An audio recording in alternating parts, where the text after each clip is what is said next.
such a great guy. He's got anything for anybody, but either that or he's got a tool for it. Okay, Bob Young in 2012, 2013, he was the president of the Professional Photographers of Los Angeles County. 2010 and 11, he did digital print competition chair. And that looks like that was for 2011, 14, 15. Moderator in 2010, 2013. Bob's a qualified photographic image competition judge. And in 2009, he won the Aurora Award, CPLSC, and 2010, the Nature Landscape Photographer of the Year. It's like he pulled that off again for landscape as well the next year. He's an award-winning photographer, PPC, PPLAC. He does weddings, portraits, headshots, commercial, fine art, events, and he also does print. So legend has it that Bob actually won a bar fight using nothing but his hair. So with that, I will turn it over to Kathy and Bob.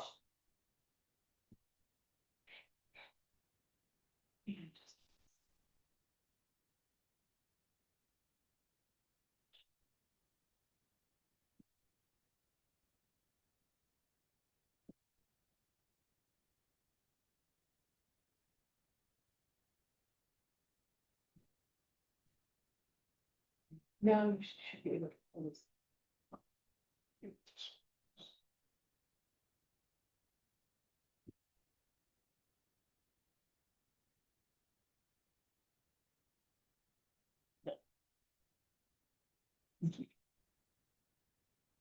Okay, so now you can. For those people online, there's nothing going on there, just trying to figure out how everything working. So just hang with us.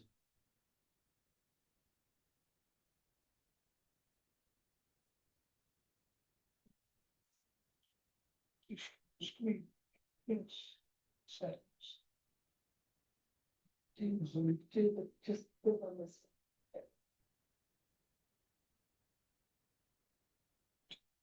Give you the password.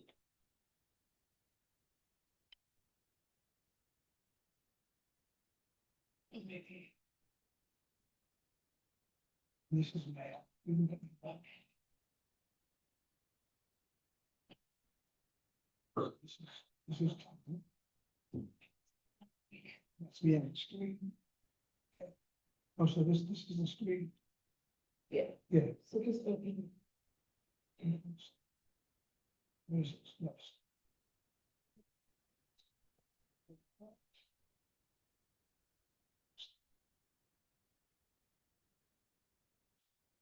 There you go. And it looks like over here. It's not sharing. Hang on, it's not sharing your screen.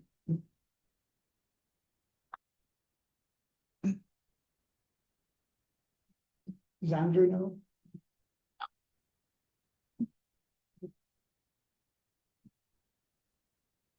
Okay, probably, maybe. Nathan, yes, Andrew. No. Does it know it's in the studio? I'm sorry? I don't think so. Yeah, we're. Okay, so open it. Okay, folder.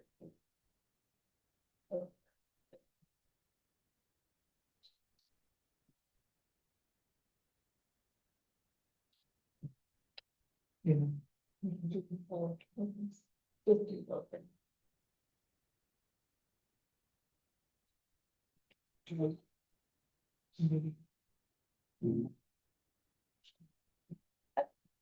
Let's see what happens if you move to video. Make a video.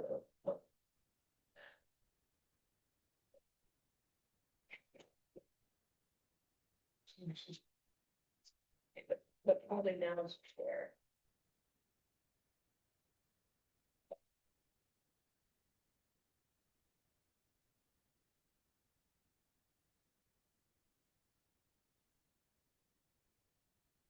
Just see.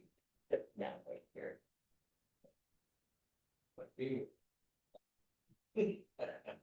I get it all.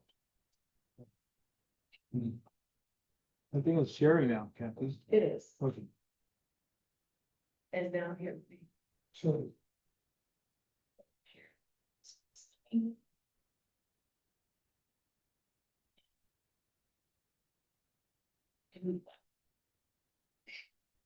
Okay. I am sorry, you guys. Technical things are always exciting. do I need the microphone? Yes,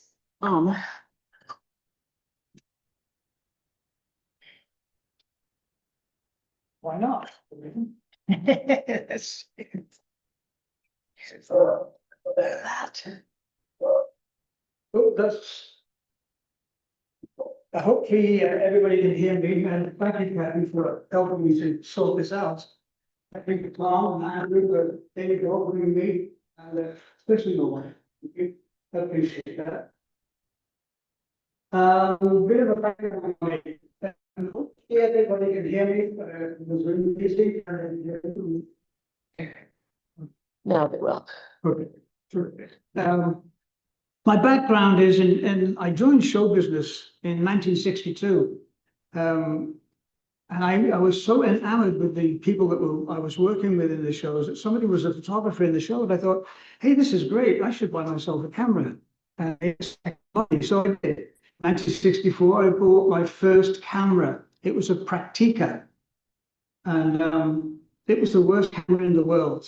Took it down in Germany. I took it down to the lake and I threw it as far as I could and drowned the damn thing. And I bought another one, which was a Nikomat, and it was also bad. And then I found out that it wasn't the camera, it was me. I had no idea what I was doing, but at least I tried. And that was the start of it. So how did I learn while I was traveling? I listened to every photographer I could and find out what they were doing. And that's how I learned. It was not one of those things that I took naturally, but I did pick it up. And I bought books in Germany, but they were left over from the US Army. And so I was able to buy them in the PX when I visited the different places. I need some. So cut to a chase, I was doing good photographs, and people liked it, and they said, can I buy that photograph? It's good. And I said, sure. Do you want me to take your portrait? They said, yeah, take my portrait. So I took the portrait and I sold it for $1. And I thought that was great. That was 1964.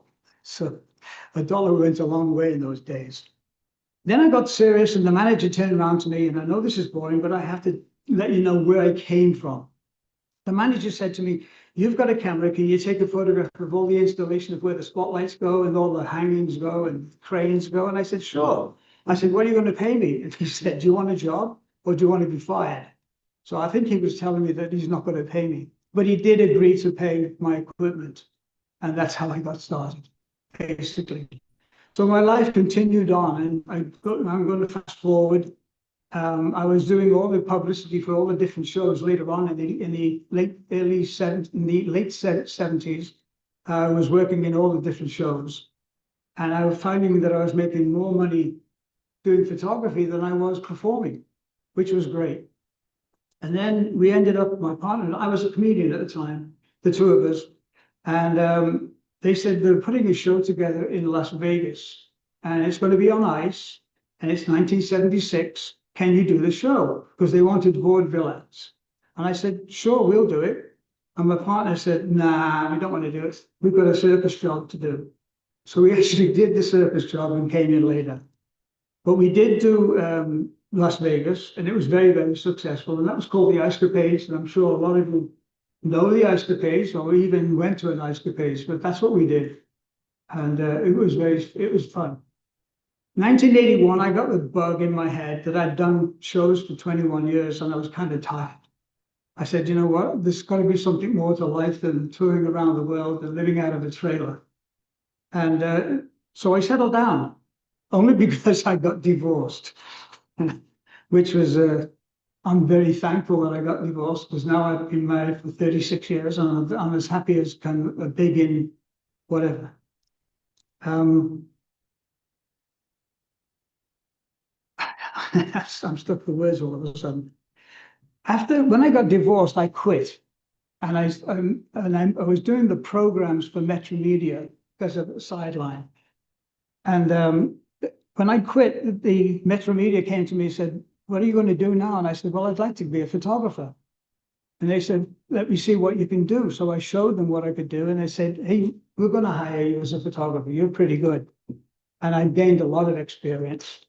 But anyway, I'm going to cut this short because we need to get to what we really want to talk about. Thank you. Is landscape. And I learned a lot of things from listening to people and just keeping my mouth shut and my ears open. That was the best education I could get. And then I was very fortunate. In 1983, my mentor, who was with me as a photographer and was running Graphcom company, he said, "Why don't you come up to Carmel, which is where he lives?" And I said, "Sure, I'd love to do that." And he said, "By the way, when you come up there, will you bring your portfolio?" And I had an extensive portfolio. And he said, "I'm going to see a friend of mine. Bring your portfolio." And I said, "Okay." He says, I said, "Where are you going?" And he says, "It's just come." So I went there and we knocked on the door. And a gentleman came to the door and I recognized him right away. Ansel Adams.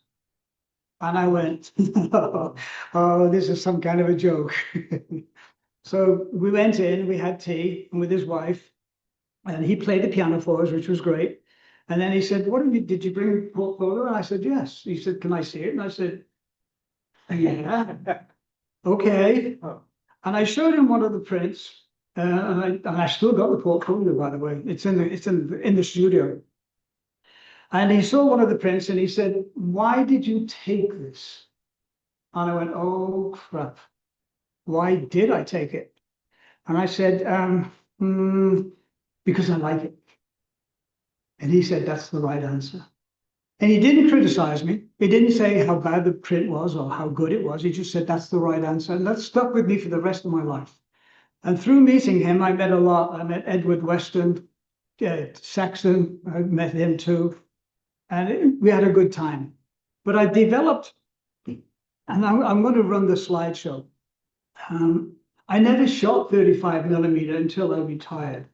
I always shot, remember I got the Praktica and the Nikon.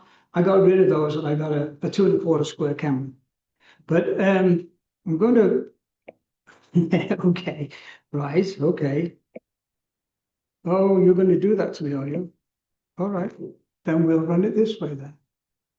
Okay, so obviously that's who I am, Bob Young.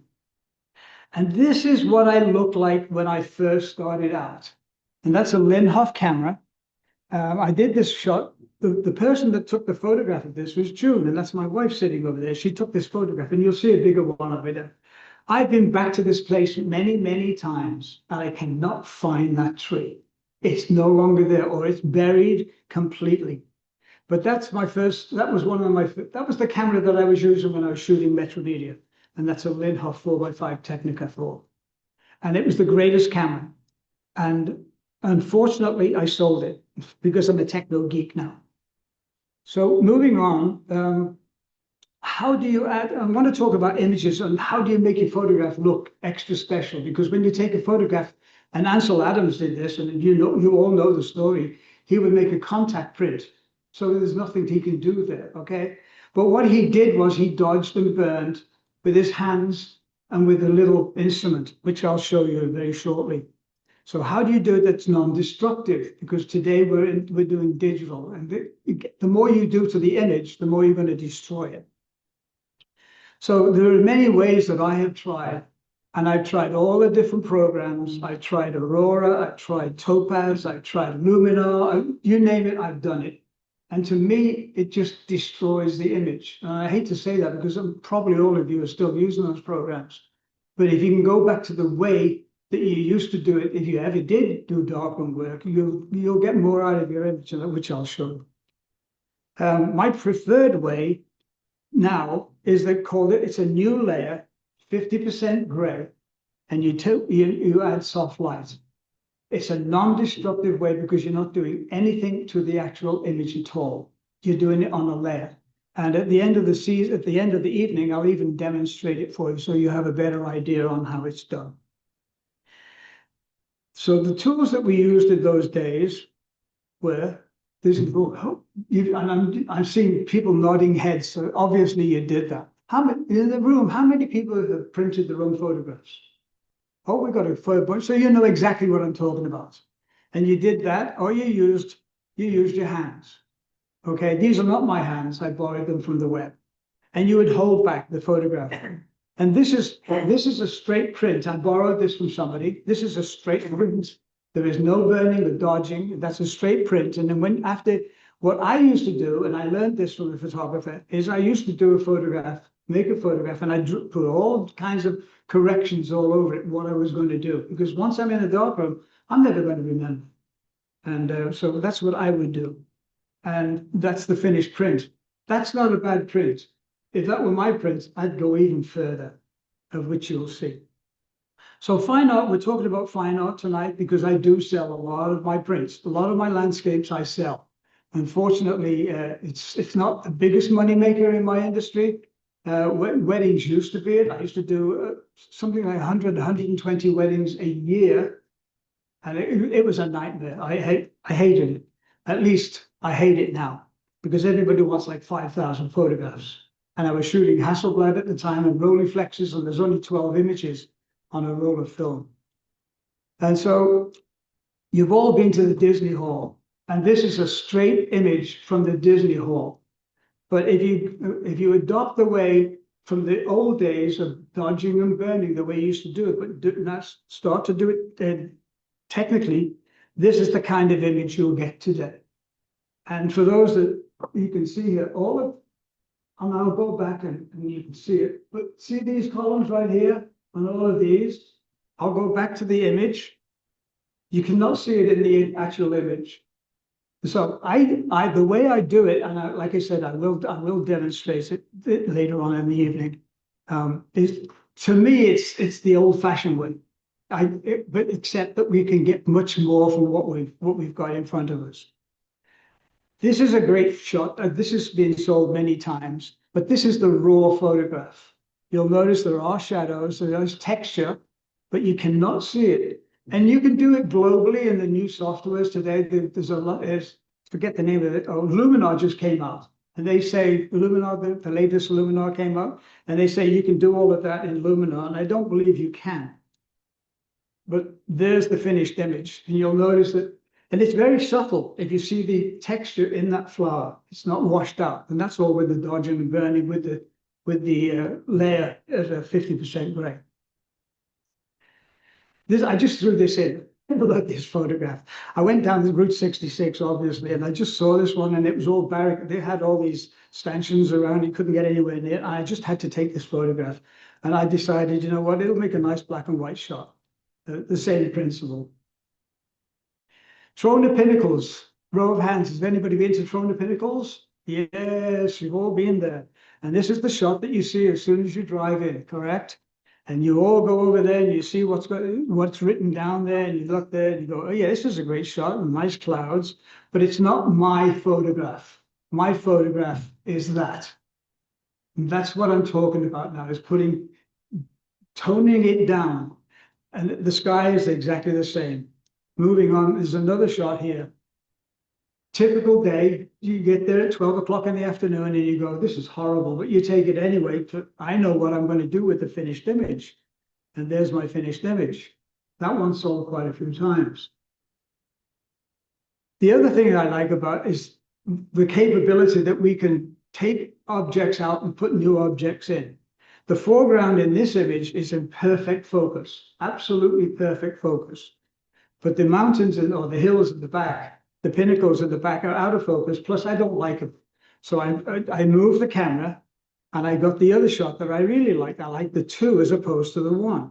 Then I blended them together and I do the Ansel Adams thing. And I think that's, for me, that's my image. That belongs to me. That's got my name on it. Nobody else has done that. This one, this is Bend, Oregon, Mirror Lake. We have some friends up there. June, my wife, she used to play at the Bend Cascade Festival for the 20 years we were going up there. She was trombone up there. And 6 o'clock in the morning, I was the first one to wake up, and I saw the fog rolling in over Mirror Lake. And I thought, what a great scene. It's a shame that my camera is all upstairs and it's all zippered up in the bag. But I had a Canon 9 as a small pocket camera, and I took that photograph, and I thought, that's great. Typical photograph with the horizon dead center, and that's ugly. I thought, if I had something to anchor the lines, and I thought, what can I use? And then I saw these little ducks swimming over there. And I thought, now I can run into the house and get some bread and try to hook them over to where I want them, or I can do it digitally. And that one has sold more times than I can tell. It's such a sweet image. So you don't have to have a fantastic camera. This was just a Canon G9. This one we did with Dan Holmes. I don't know if any of you know Dan Holmes, but he's from Channel Islands. They're a great, great photographer. And we didn't go do a workshop with him, but he says he's going to take people out on we call them safari. You do them meetings. We call them safaris. And there's a friend of mine who's in PPLAC with me. His name is Mel Carl. He's known, Andrew's not shaking his head. And he said, I always laugh. I don't take life seriously. I really don't. And we were taking photographs up there, and I got Mel laughing. And this is going to be in the next one, not tonight's performance, but in PPLAC. I've got a photograph of Mel splitting his ribs because I've got him in laughter. But with the same system, that's the finished photograph. So you can see that dodging and burning does work. And like I said, I'll show you that tonight, how we do that. This was a great shot. This was shot with coming home from Seattle, coming down the coast. This is up in Oregon. Oh, I'm sorry, I'm getting away from the microphone. This is up in Oregon. And if you're trying to get home within 2 days from Oregon, you know you don't have much time to sit around and take photographs. But I really, really liked this photograph. And I thought, what can I do with this? Well, I already knew what I was going to do with it when I took it. And that's exactly what I wanted. So you see the difference. I didn't change the sky. The sky, everything is there. This is a 4x5 negative. And so it just, for me, this is how it works for me.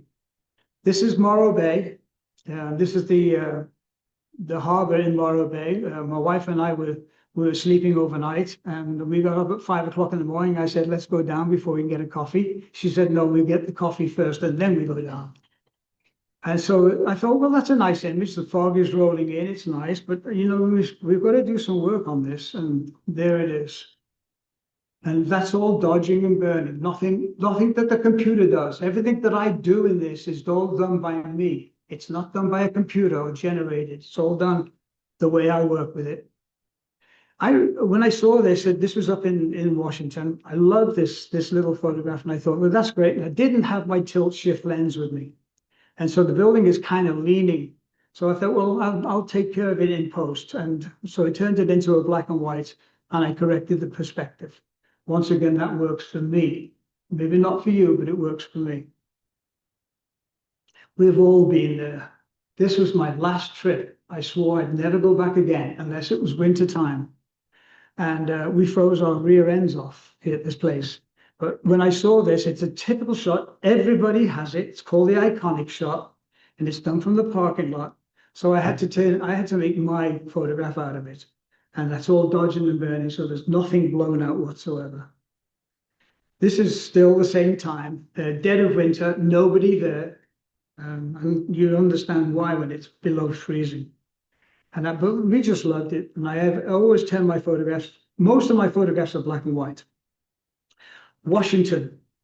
we love Washington, or at least we did, but that's another story. We still love Washington. And this is Oak Harbor, Whidbey Island. And I thought we were driving past daily to get to the ferries, and we'd spend 10 days up there at a time. And every time I went past this, I said to Joan, I said, I'm going to take that photograph. I'm going to take that photograph. I kept saying this every time I passed it. And finally I said, you know what? I'm going to stop the car. She said, but I said, yeah, it's perfect light. And I look at it when I look at this and I go, that's not perfect light. But that is. So that's with dodging and burning. Seattle, another iconic shot. Everybody's clamoring to get to this one parking space. And but I managed to get a decent shot out of it.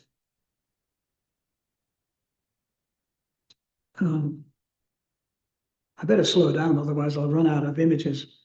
We've all been to Death Valley. I've been going to Death Valley for over, well, you saw the first photograph with me with the 4x5, and that was done right after we were married. 35 years ago. Thank you. And so there it is. That's the photograph that June took of me. Now, the reason I put this in here is, okay, so you load some film and you put it in the camera. No, you see that black bag? That's called a light tight bag. And when it's in, the inside is rubber. And the outside temperature is 118 degrees. And guess what happens to the film when you start into it? Your hands are sweating and the celluloid is sticking to your hands, and it's a nightmare. But I got a real nice shot of it. And that's been on the wall and sold many times. Like I say, I've looked for that tree again. I couldn't find it because I'd love to do it again. I think I could do it justice. Racetrack. Anybody been to a racetrack? 17 miles of washboard road, correct? Yes. Yeah, it's worth it. But you can't do one-day trip. You have to stay overnight. You have to sleep in the car, and because it's kind of silly driving 17 miles one way and 17 miles back and stopping at Tea Kettle Junction and taking some photographs there. You'll never get it. So, but if you stay overnight, you'll get something out of it. Okay. And there's nothing added there. That's all the sky. That's the original sky. There's nothing done artificially. That's where you'll stay overnight, is in this little place here. It's the oh, my lights. Yeah. Oh, I'm changing photo. I'm pressing the wrong button. Sorry. This is where the rocks are over here. I don't think the people online can see it, but anyway, that's where they are. And this is where you can camp. We met a guy there. We fed him. His name's Dan Mitchell, another great photographer, lives up in the Bay Area. I still keep in touch with him, but he's still doing the same thing. He hasn't changed. That's what his specialty is, and he loves doing that. That's what it looks like. That's my impression of it. The dunes. Everybody goes to the dunes. This one, I took a group of PPLAC people, and we got caught in a sandstorm. I don't have the photograph on this version, but we had to cover our bags and the cameras with plastic. But this was the wind was blowing real bad, and you can see it in the background. That's all enhanced. That's not artificial. That's the windstorm coming in. We don't know if it's good. I can't think of it now. What is it? I'm trying to think of that. No, it's Badwater. There you go. Apparently, it was flooded just recently, and people were out there canoeing. But that's not the first time I've seen people canoeing. But that was a 4x5 shot. It's not a digital. These are all 4x5 negatives. That one is also sold. Palouse, Washington. A friend of mine, one of our members, Mel Carl, he used to work up there in the gallery, and he told me about the Palouse, and I had to go there. And I thought, well, this is a great place. Kind of boring, but it's a great shot. But I love clouds, and I think the only reason I took this photograph is because of the clouds. Okay, and so when you enhance it, there they are.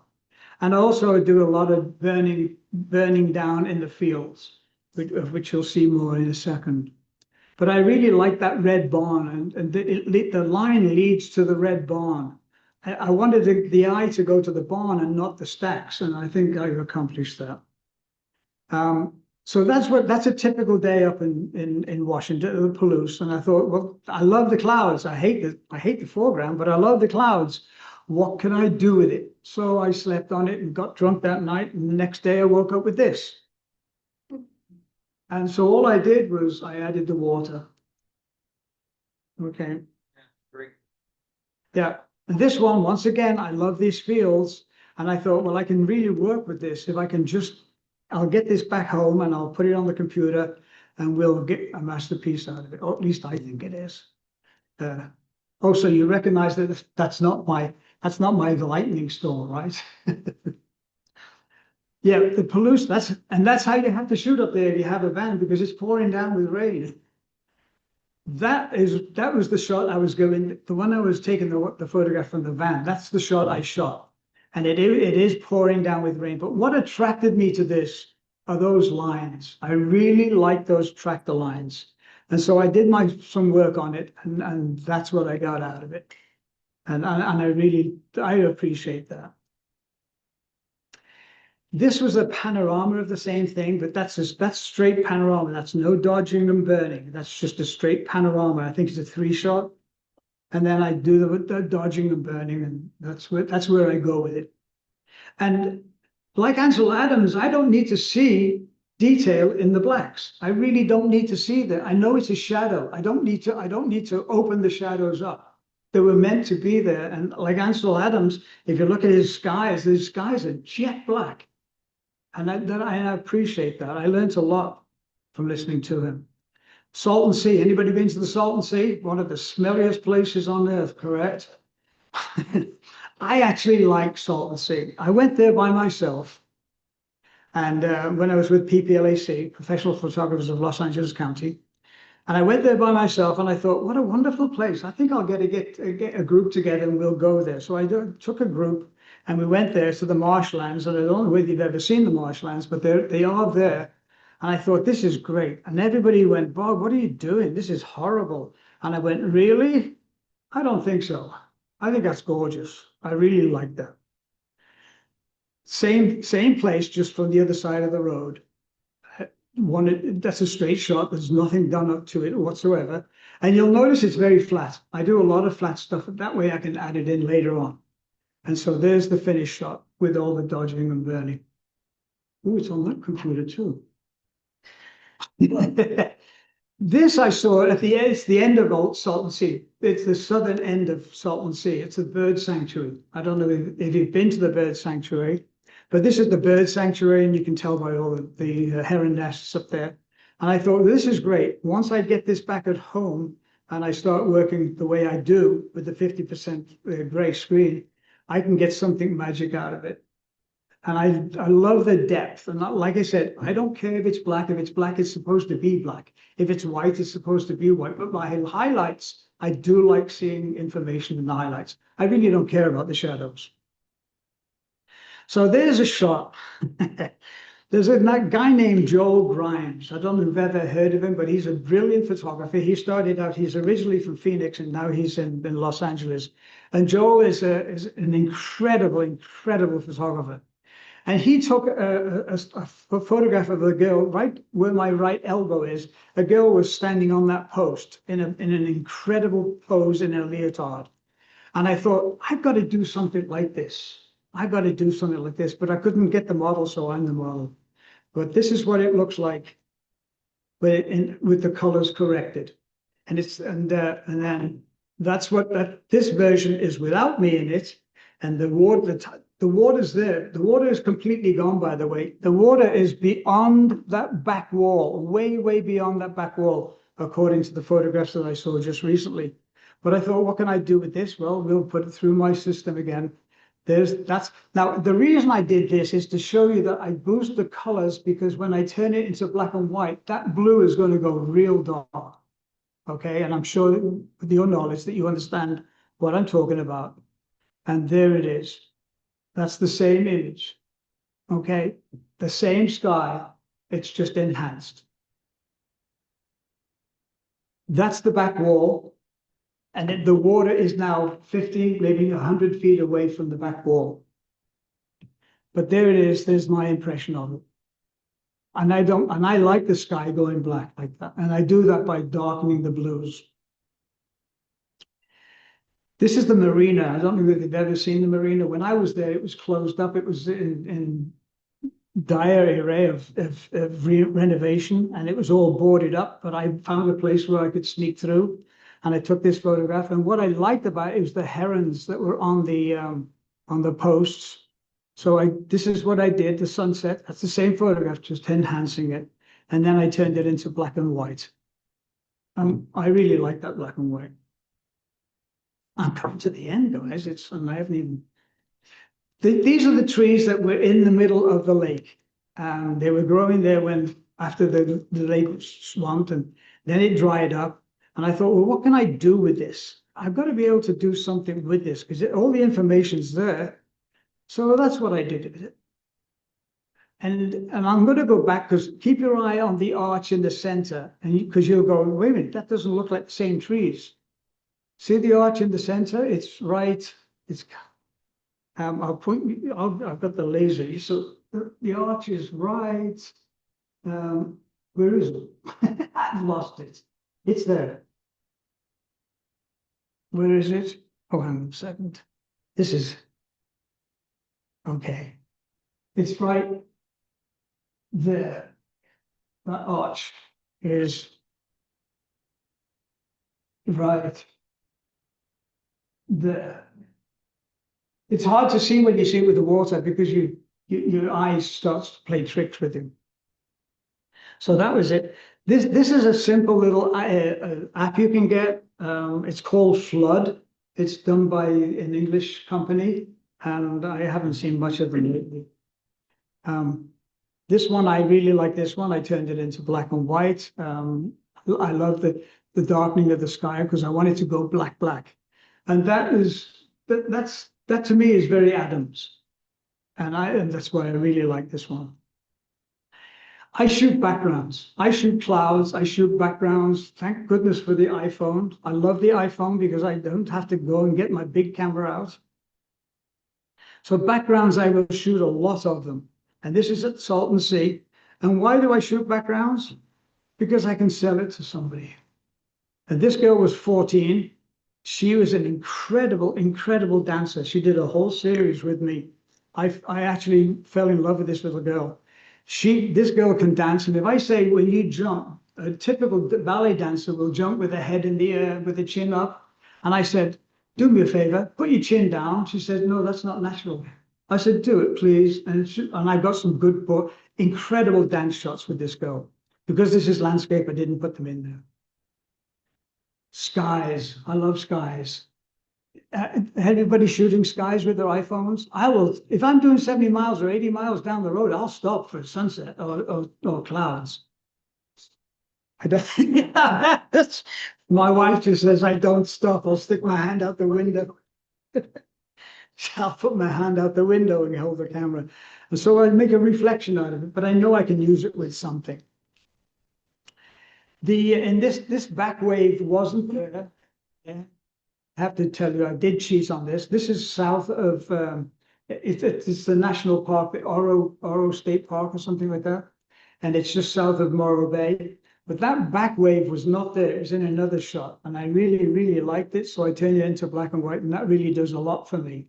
If that wave wasn't there, it would have been a kind of a boring photograph. Bristlecone pine. I took a group up there. Unfortunately, we lost one member because she was suffering from height. It's like 11,000 feet up there, or 9,000 feet. And she got height sickness, I'm not sure, altitude sickness.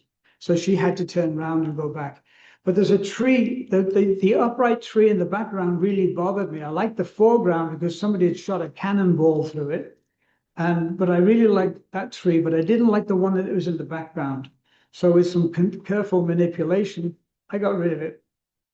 And now it speaks volumes to me because it's that tree and not the one in the background. Bristlecone pine at night. You'll notice that in the right corner there's a red light. That was a focusing light that I put down there for people because it was dead of night. And I was going to do light painting. That tree has been lit with a little flashlight, a tiny little flashlight, maybe 3 inches long with a big battery in it. And I lit that for the group, and we waited. And so then I got when I did it the way I wanted it and got it. That's an actual shot. That's not a separate two photographs together. Mendocino Mountains, or Mendocino Inn, up in the just out east of Bakersfield. PPLAC and PPC used to hold where the presidents would have to go for their monthly meeting or quarterly meeting. Was it monthly?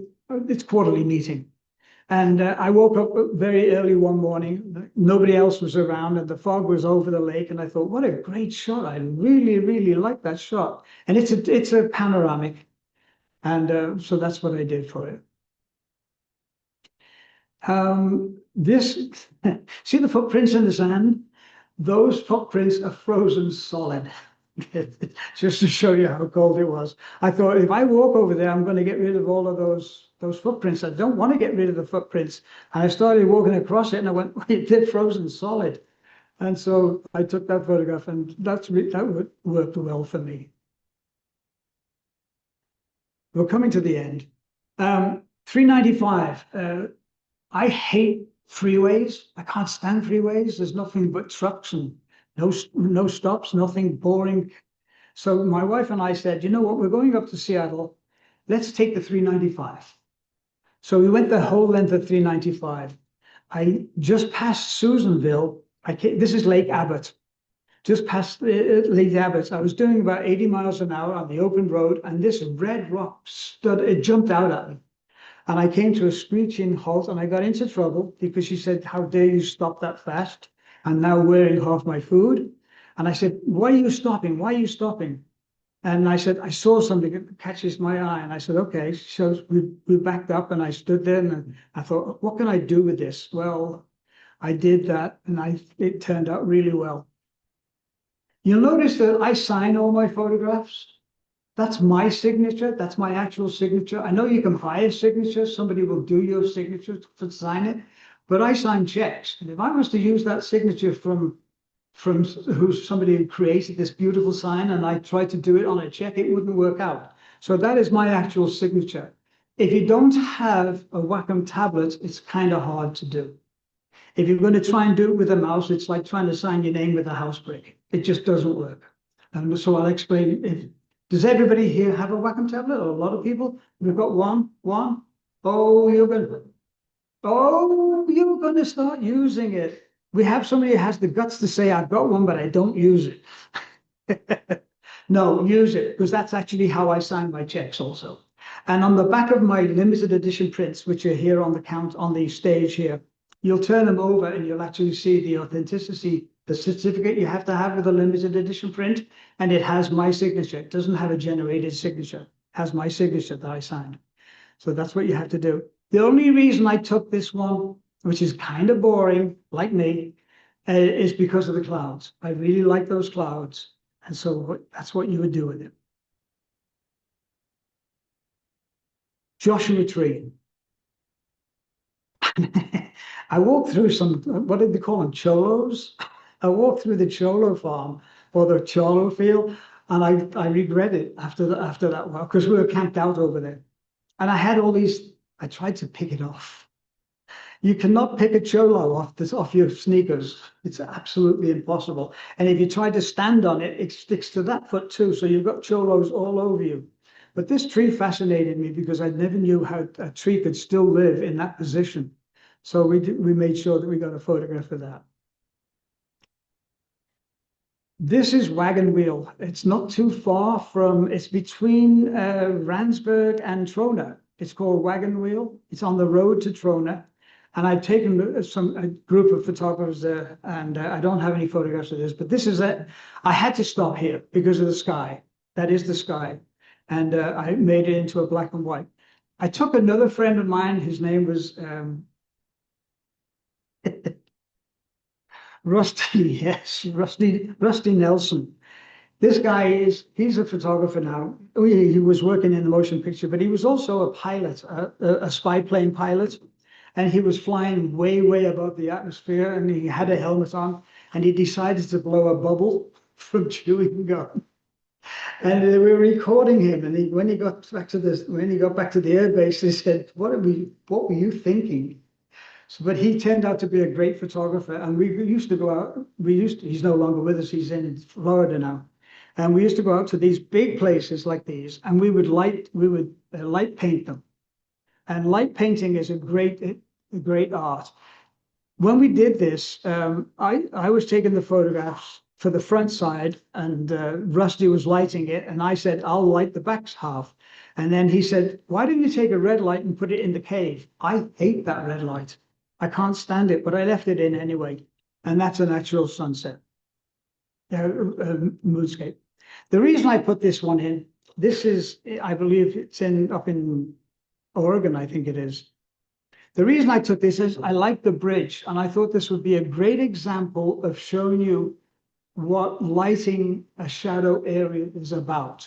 And so the uprights, and it might be hard to see on this, I don't know if it is, but the uprights on the that are holding the railings up, I wanted to work on those.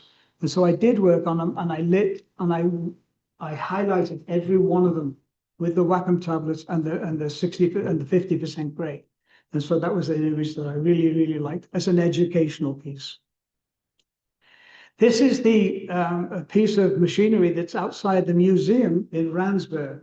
Okay, and that's exactly what it looks like in the daytime with an iPhone.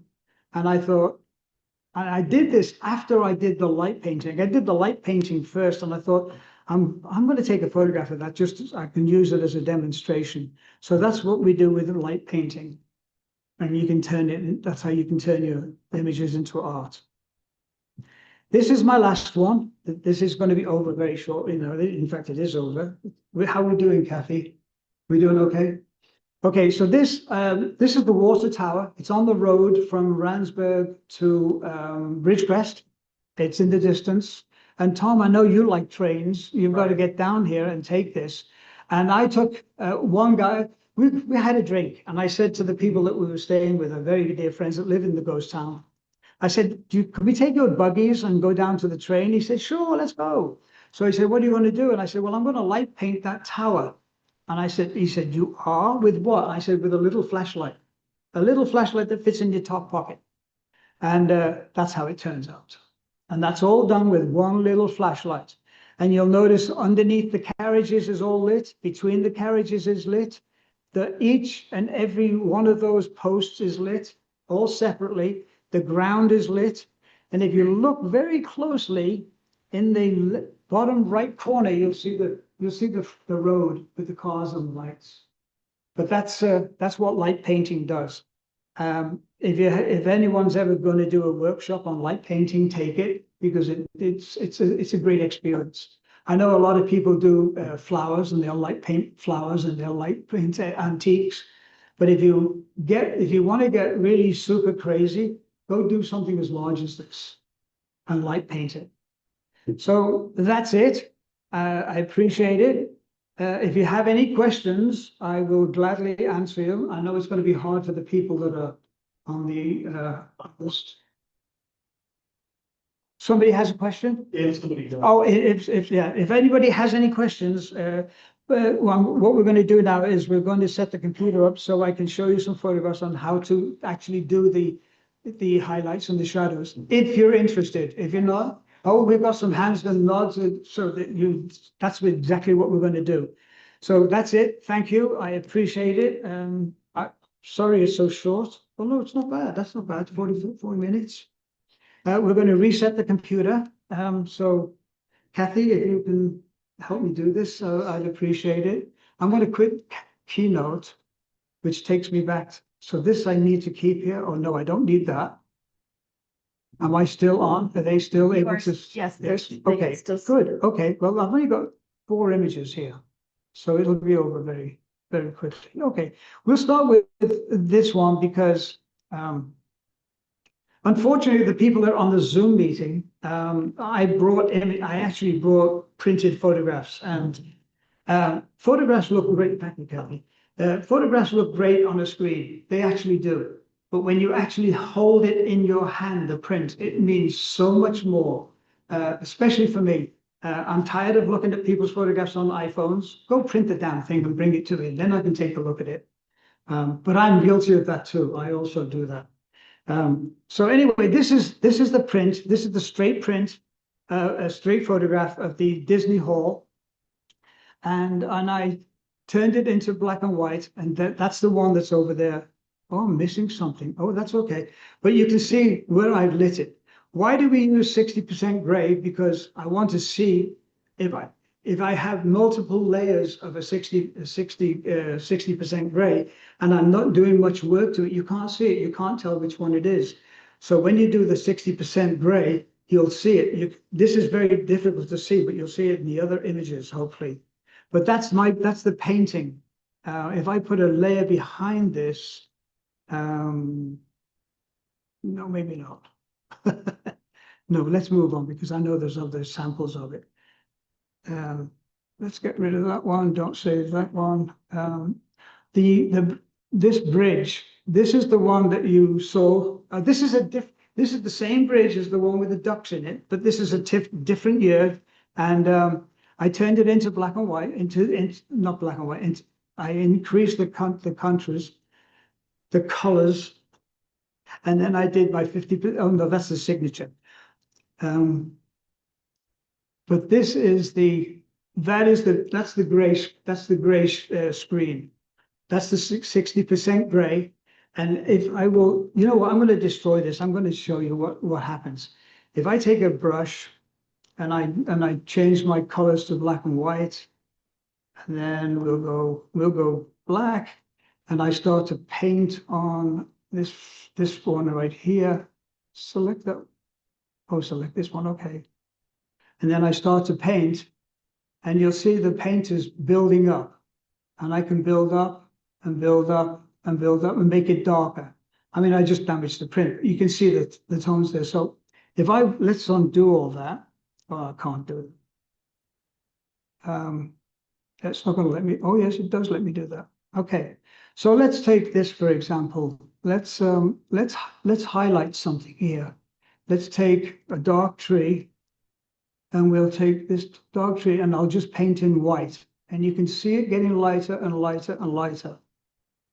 Now, if you do it the way Adobe has you do it with the what did they call it? It begins with G, a gradation. If you do a gradation, it's going to do it globally or wherever you did that gradient.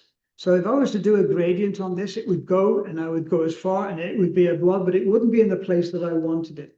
So when you do it with a paintbrush, and I don't know whether you can see it on the screen behind me, but I'm actually making those trees lighter. And if I wanted to go make this darker down below here, I'll just keep painting in black. And it's getting darker and darker. And I don't know if you guys on the Zoom meeting can see it, but it's actually getting darker.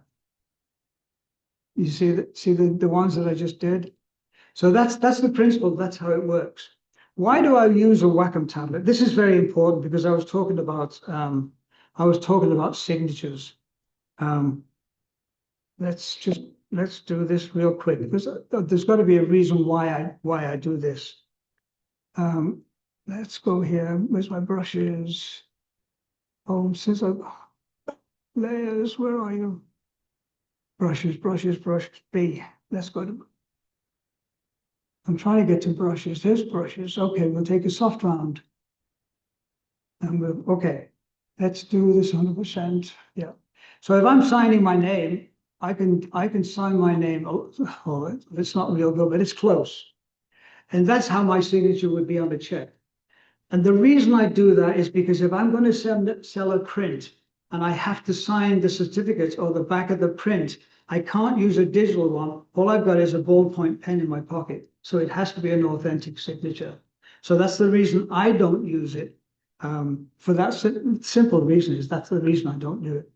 So, and with practice, you'll get your signature looking the way you want it.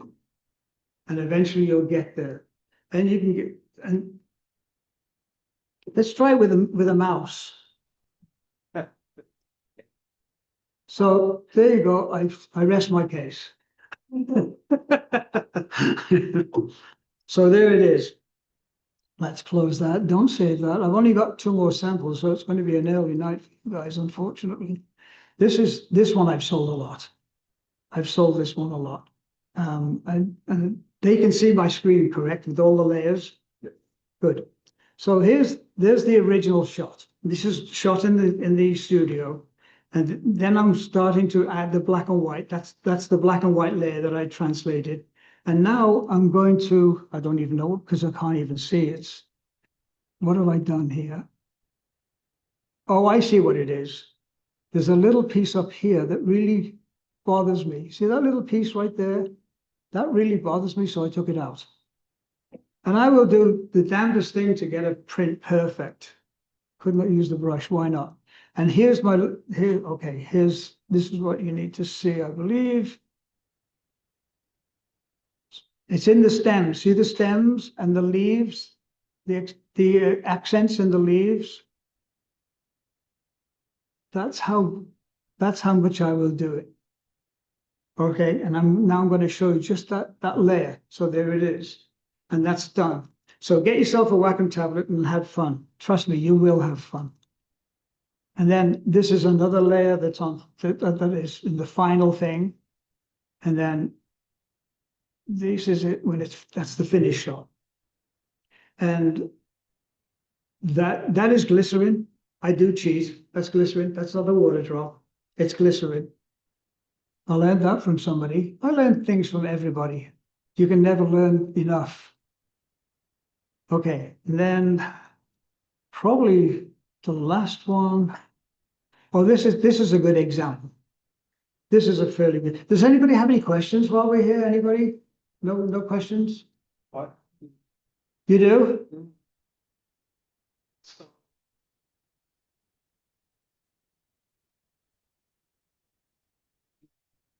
See, where it varies picture to picture, and is there a lot? Actually, Tried that, it doesn't work now. for starters. that's a great question.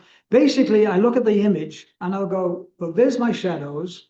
I don't want to lighten them. I don't want to see if it's a shadow. I don't want to see information in there. So, and then I look at my highlights and I go, here's a typical shot right here. See these steps here? This one right here is in darkness. Oh, and by the way, I'm not a real great friend of all the stuff that Adobe has put into it, but Adobe did one thing for me. I would spend hours with a shot of skies with telegraph wires in it. And I would spend hours and hours and hours cloning it out. And they did a thing where you press one button and it disappears. And I went, this is crazy. This is cheating. I didn't do that photograph. Adobe did it. I can't put my name on that. That doesn't belong to me. I didn't do it. Adobe did it. But anyway, I regress. So you'll see now with the see those rungs being lit up. I think you can see it on the screen. And even at the top, right in the top left corner there, there's a trellis up there, which I actually love. I thought I'd highlight that too, because I really want to see where it goes. And all of my rocks, just because it's in the shadows, there's shadows there. I will not let Adobe hide my shadows. I don't want them to do that, because when Adobe does it, it does it globally. And I don't want it done globally. I want it done in specific areas. And so if you look at the shadows in these rocks, you'll see that it's not done globally. It's done just with a little kiss. And that's it. Oh yeah. In fact, I will. Yeah, I'm glad you asked, because I will. Oh, close it now. Close the thing. I will do it for you, and I'm not going to destroy it. I'll just show you what I'm going to do. We'll pick one. Oh, what? Come on. All right. Let's see this one down below here. Okay. Let's lighten that. It hasn't been lightened, so I'm going to go to my 50%, and I'm going to work in this area here. So this is brush. What am I in? I need white, so I'm just going to change the white, and I'll just paint white in there. It's coming up because I'm using it as a percentage. See it building up? And I don't want, Adobe, what Adobe would do, they would do it globally and the whole damn thing would go. And if you look at this, you can see the new ones because my brush is not soft. There's a sharp edge on this brush that I just did. This is what I did. Let's get to it. This is the new brush. If I put another brush in here and I can just, so I'm lightening it up and I'm not even looking at the image, but I know between those lines that I should be. So I'm lightening all this up here. If I take that away, you'll see that it's definitely gone. I don't want Adobe to control my image.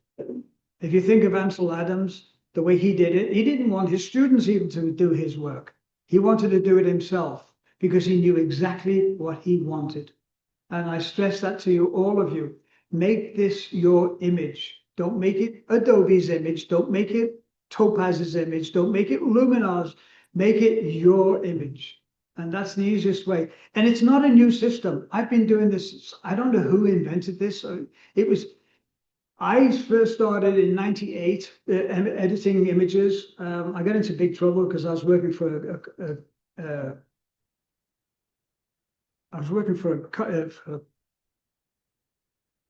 gosh, I'm having a brain fart here.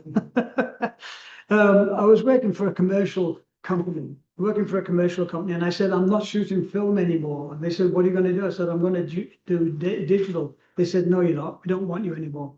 And I lost that client. But it wasn't a big deal to me because I knew I had faith in what was going on. My wife thought I'd lost my marbles. I went out that year and I spent $26,000 or more. I spent $26,000 in cash, and the rest I put I put a printer on, and I paid monthly payments.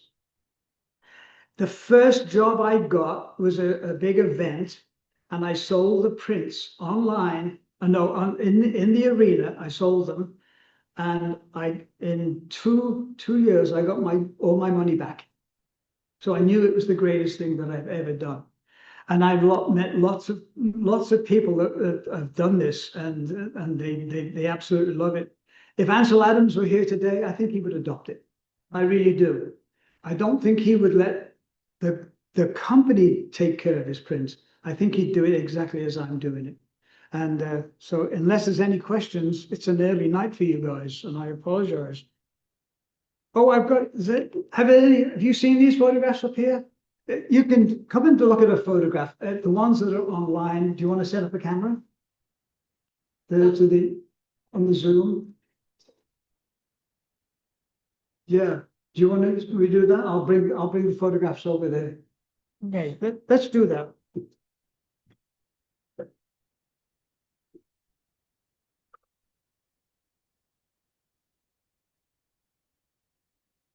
Yeah, we'll probably just bring them here. They can see it. Let's see. How can we do this? Here, let's see. I can look them here and see. You guys can come up and just pick these photographs up. They're meant to be picked up. Just make sure, don't touch the actual image itself, just touch where the white border is, okay? I don't want to damage the Yeah. image.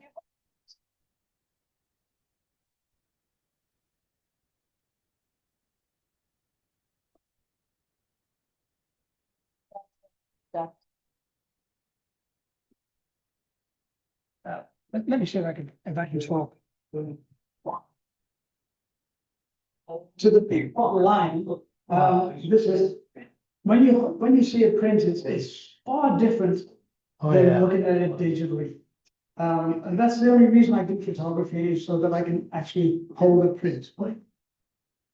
I'm a cloud photographer too. Oh, great. Yeah, good for you. Hey, yeah.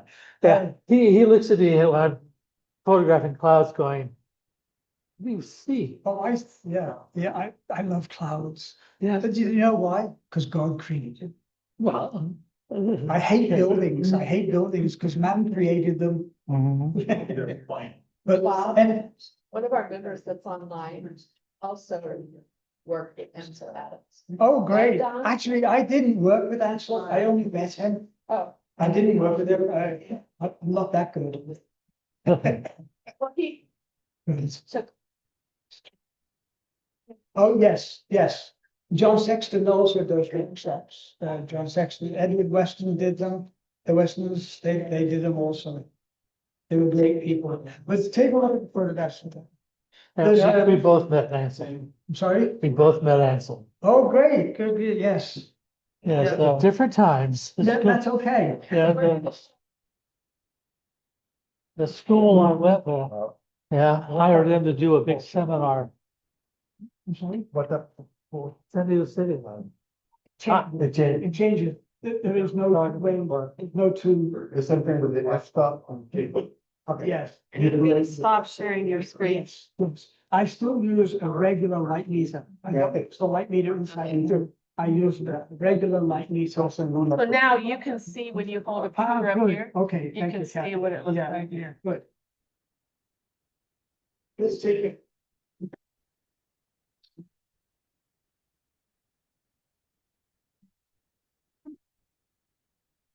So flowers, I love flowers. These are the flowers that I grow in my own garden. Back at home, it's kind of holistic. It's like kind Yeah. of weird. Uh, There we When, go. when you actually hold the photograph in your hands. Hold up. Did you create the background or Sorry? you have a real background or you created? No, I created the background. Okay. It's out of focus I again. don't want anybody else to do it. I do everything myself. I don't want any company to turn around and say, that's our app. No, it's not. Not your app at all. I did it myself. And I think that's because I sell limited edition prints. I don't want anybody to say, oh, yeah, that's typical of that. Trying to get it to focus on the print. This one is tack sharp, absolutely tack sharp, and it's a shame, it's a shame you're not here to see it, but invite me, and I'll bring them. I'm curious, how do you sell online?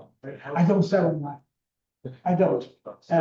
We had a gallery in Ramsburg, and we were selling them up there. I sold them up in Seattle, and I sell them on Trying to get it the to Western Day in Ramsburg. They have what they call the Western Days, and I had a booth there. I haven't had a booth there for the last 2 years The ones because that of my focus on health. me. But I'm back now. My hip is fixed, my foot is fixed. You're my like, shoulder's you're fixed. like my brother. He had Oh, $6 million man. Yes, yes. I'm working on the other side of it, the left side now. So you like matte paper? I do. I do. I He don't like- uses I matte don't like- paper. I do, yeah, Kathy just said, oh, you use matte paper. I prefer matte paper. Because I want to see I want to see all these colors subdued. I don't want them to pop. If I want images to That's pop, I'll put them on metal. Metal prints are absolutely incredible. I mean, gorgeous, Absolutely. but they don't do anything for me. I know they look good on somebody's wall or in a fancy home.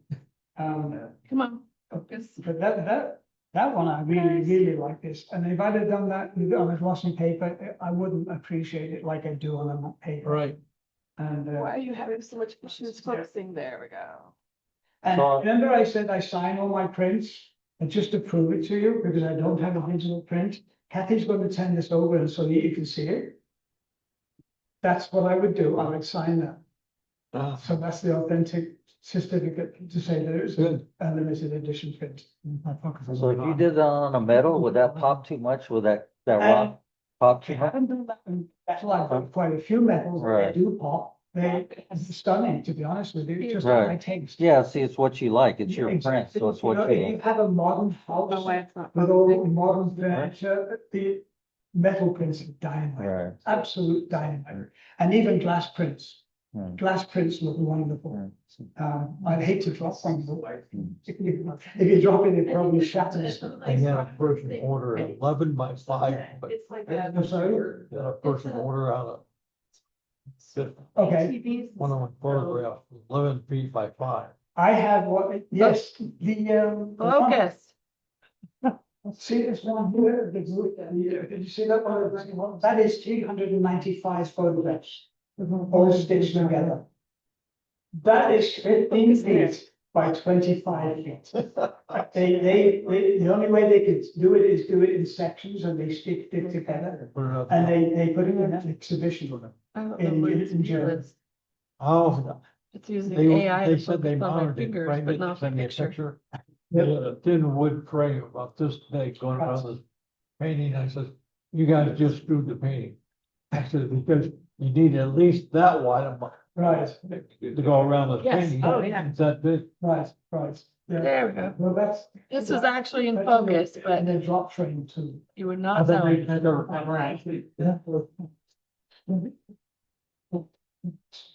Images, Yeah. okay, it's focused back. Nice. Uh-huh. Foreground, the background. And Can if you put your notice- finger over the if you lens notice- and then take it off? Who, me? It's Yeah, very, of the very lens of the camera, just over the, What, this? there we go. Okay, now let go. Some. It's almost.